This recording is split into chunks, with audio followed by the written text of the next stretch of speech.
Hello and welcome back to Between the Hashes, your weekly college football primer.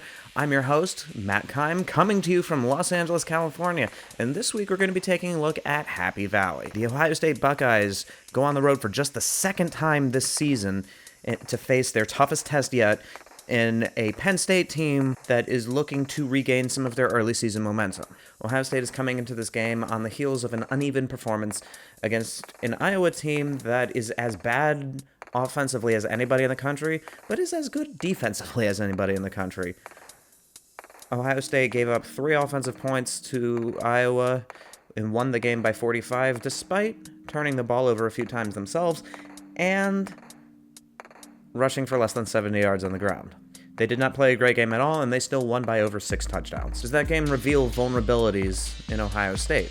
I was able to stymie Ohio State quite effectively in the red zone.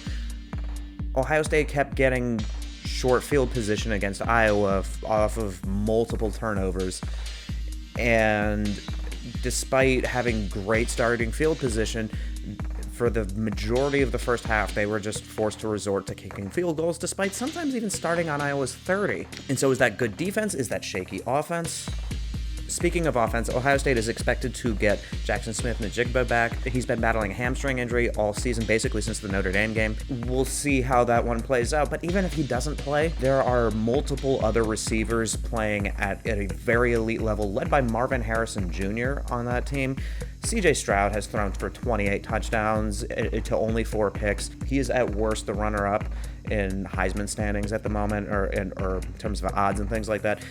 And so his productivity has not dipped. Ohio State leads the nation in yards per play on offense with 7.77 yards per play. They are gaining almost a first down every time they snap the ball, almost every time they snap the ball on offense. And here's the thing with Iowa's defense, to their credit, for as bad as that team is offensively, I mean, for goodness sakes, their seasoning opening win was over an FCS team in which they had to score 3 times to get 7 points. Not many teams are going to win too many football games playing like that. That said, Iowa is 6th in overall defense and 4th in yards per play, given up at 4.08 yards per play. Once again, is this bad defense? Is this bad offense? Is it a combination of 2? Or was it just an off day? I don't know, but I also think it's important to consider more than just one data point. Now, one of the big arguments against Ohio State this year is schedule, because Notre Dame quite isn't what we kind of expected that they would be. And so the big feather in Ohio State's cap up to this point was supposed to have been that game. This is only the second time they've played on the road, the first one being against a completely hapless Michigan State team. And so this is the first really good team Ohio State's played. I'm very curious to see how they handle doing this on the road. Ohio State has a top 10 defense by pretty much every single statistical measure, including they are 2nd overall in defense and are giving up 4.21 yards per play, which is only slightly behind what Iowa was doing. Now, you can also make the argument that they're getting that number by playing teams like Iowa and a young Notre Dame team and Arkansas State and people like that.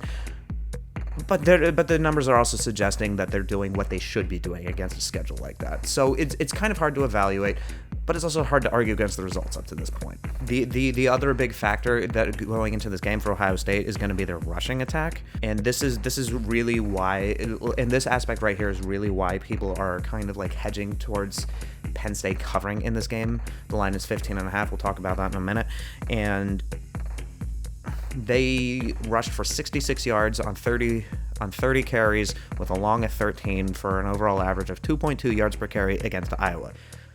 Granted, even with that all in mind, they are averaging over 200 yards per game against everybody else. So, again, do I take one data point or do I take the other 6? But again, you can also make the argument that there's really only a handful of teams that are even remotely as good as Iowa on defense. Wisconsin is kind of up there, Notre Dame's kind of up there, but they're not close to what Iowa is. But fortunately for Ohio State, neither is Penn State. So Penn State is coming off the heels of a 45-17 victory over Minnesota, but that is coming off the heels of a 41-17 loss at the Big House to Michigan. And frankly, anybody who's watching that game knows that basically from the word go, Michigan dominated that Michigan dominated that game in basically every single facet. This is another case of, do I take the data points from the recent game or recent 2 games, or do I go from the 5 before that point? Because in the 5 before that point, Penn State was 5th in defending against the rush, and now they're significantly lower than that. They were giving up less than 100 yards per game on the ground. Now that number has ballooned up to almost 150 yards per game that they're giving up on the ground. They gave up over 400 yards on the ground to Michigan, and then a week later, they gave up 165 yards on the ground to Minnesota, despite winning that game by several touchdowns. Another factor is Sean Clifford. Sean Clifford had a really good game against Minnesota, threw for 4 touchdowns, threw for almost 300 yards. He seems to be stepping up, especially at home.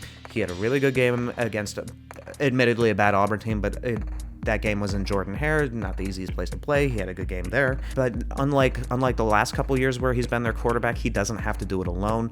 Penn State has a much improved rushing attack led by Nick Singleton, who is putting up similar numbers to some of the Ohio State backs, and so that should be a pretty even matchup. Penn State's defense, on the other hand, is kind of another story. That they have sacked the opposing quarterback 15 times in 7 games. For as aggressive as their pass rushing is, they're ranked almost 80th in pass defense in terms of total yards given up. That's going to be a huge problem, and the fact that their rush defense is, for the last 2 weeks at least, has not been what it was for the first month of the season. Which Penn State defense are we going to get? Is the fact that the game's in Happy Valley going to give them a bit of a boost? History, especially with that stadium, suggests yes, but I don't know. I think a lot of people are trying to talk themselves into Penn State covering. Even if Penn State gets a little bit better against the rush, I don't trust their pass defense very much. And what it could happen is you could get into a situation where Sean Clifford is consistently having to go out there and go blow for blow with C.J. Stroud, and that's not a great position for them to be in. I think Ohio State wins. I think they cover. Could be a backdoor cover situation where Ohio State is up for 20 the whole game, and then Penn State gets like a last-second touchdown or field goal to get the spread, or vice versa, where Ohio State is up 10 and then gets like a pick 6 at the end of the game to go up 17. So I think they cover, but I don't think they blow Penn State out. I think they cover. The line's 15.5. I think they win by like 16 or 17, like at the absolute most. So this is kind of a tightrope pick, but that's the way I'm going. So now on to our lightning round. So we have Oklahoma State at Kansas State. Kansas State is favored in this game. I'm going to lean with Oklahoma State here. Mike Gundy has yet to lose to Chris Kleiman's Kansas State Wildcats, or at least that regime. And Kansas State is dealing with injury concerns at quarterback. Spencer Sanders has a pretty good history against Kansas State, so I'm sticking with the Cowboys here. Kentucky versus Tennessee. Kentucky gets Will Levis back after he's been dealing with some injuries against turf toe. I just don't think it'll be enough, especially since the game's in Neyland. I think Tennessee wins here. All right, next 2 games. We have a couple of rivalry games here, both with enormous spreads. We have Georgia-Florida in Jacksonville, and this is the 3rd largest point spread in the history of the entire rivalry. And in the previous 2 instances, the team that was favored by that much not only won, but they covered both times. I think the same thing is likely to happen here. Georgia wins. Michigan State, Michigan, I'm really only talking about this because it's a good rivalry game every single year. I don't think that will be the case this year. Michigan wins, they win big. That brings us to our underrated game of the week. So we have a couple of American teams that are about to head off to the Big 12, with Cincinnati and Central Florida. Speaking of Cincinnati and their playoff, they lost 19 guys to they lost 19 players last year to either graduation, the draft, or both, and then multiple others due to transfer. So they lost a significant amount of people from their roster. But having said that, despite a bad opening game against Arkansas, they've won 6 straight times, which speaks to the job that Luke Fickell is doing for them. One of the standouts for them is transfer linebacker Ivan Pace, who's been just dominant on defense for them. Despite some growing pains, they've been carrying some momentum. Central Florida followed putting 70 up on my Temple Owls by getting blown out against East Carolina. Ole Miss transfer John Reese Plumlee has been electric for them, throwing for almost 2,000 yards, throwing for 11 touchdowns, and then rushing for 500 more yards and 7 touchdowns. So I think this is going to be a good game. Central Florida's favored by 1.5.